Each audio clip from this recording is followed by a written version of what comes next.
Welcome to In the Geek Crew. I'm Stevie, and I'm continuing the series that I've been doing as to what I've been watching in, and now we hit May, and started off with May with doing a bit of a Ghostbusters-a-thon thing, if that's a word. I don't think it's a word, but it is now, Ghostbusters-a-thon. There's only 3 so far, 4 should have been out last year, but as you know, with COVID and everything, release dates have been pushed back, so started May with the original 1984 classic. Put it on the projector and did the whole big screen thing. It was absolutely fantastic.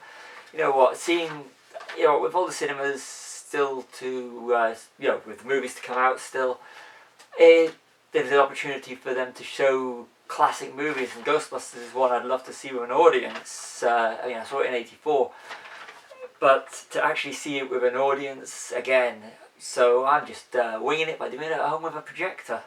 So Ghostbusters is brilliant on the biggest screen you can get. Slaughterhouse rules. Nick Frost, Simon Pegg.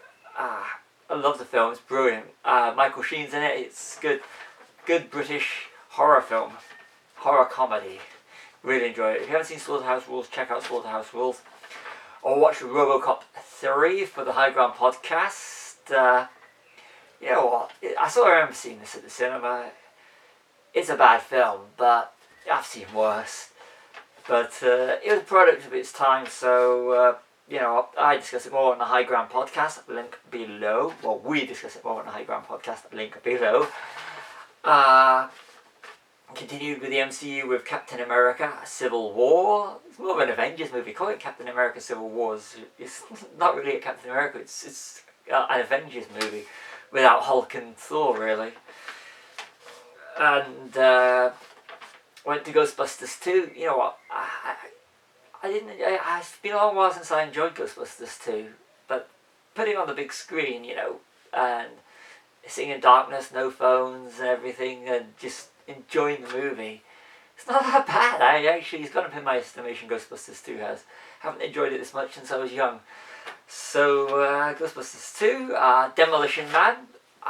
Don't want to go too much into Demolition Man. Did a great podcast on it. Link below. Ghostbusters Answer the Call. Again, projector. Saw this at the cinema. I love Ghostbusters Answer the Call. I think it's an underrated film that the fanboys, before they'd even seen it, before it came out, before they just heard it was an all-female cast, were already going against it. Don't listen to the others. And make up your own mind. If you haven't seen Ghostbusters Answer the Call, watch it. You may enjoy it, you may not. But I really enjoy Ghostbusters Answer the Call. Great cast. Chris Hemsworth's superb in it. Some of the cameos are a bit, except Sigourney Weaver. It's worth holding out for Sigourney Weaver at the end. She's brilliant. So that's of the cameos of the original lot. That's my favourite. Spider-Man: Homecoming. Spider-Man joins the MCU in his first Sony Marvel standalone movie that's not Captain America: Civil War, where he did make his debut in the MCU. Black Panther.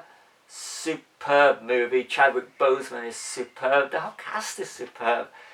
And the villain is this, I call him a villain, but Killmonger is brilliant. Michael B. Jordan. I do love Black Panther. THX 1138, George Lucas's feature film debut. Wanted my fiance to watch it. We gave it the big screen.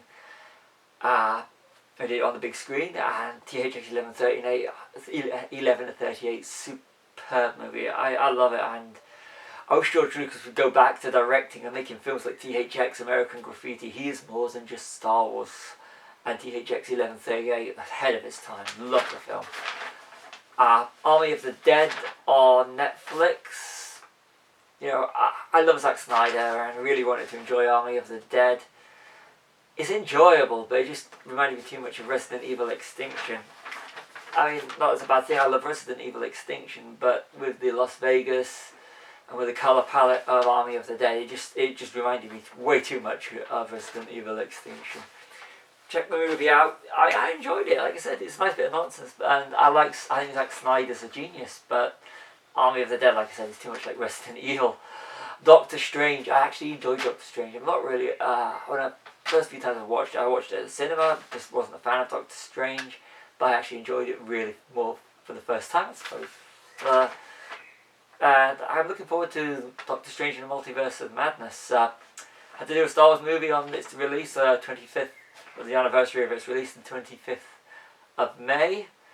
So I watched Star Wars Episode 4, A New Hope. Yeah, well, perfect movie. Shot scene for scene, it's perfect. It's been parodied or emulated, you know. So I really don't want to say too much about Star Wars because you've probably all heard it before. Thor Ragnarok. You know what? I love this movie. Taika Waititi's superb. The story's superb. The casting's superb. And Carl Urban, who's I've been watching recently in The Boys, is superb as Scourge. You know, it's so quotable. It is an incredibly quotable movie, Thor Ragnarok.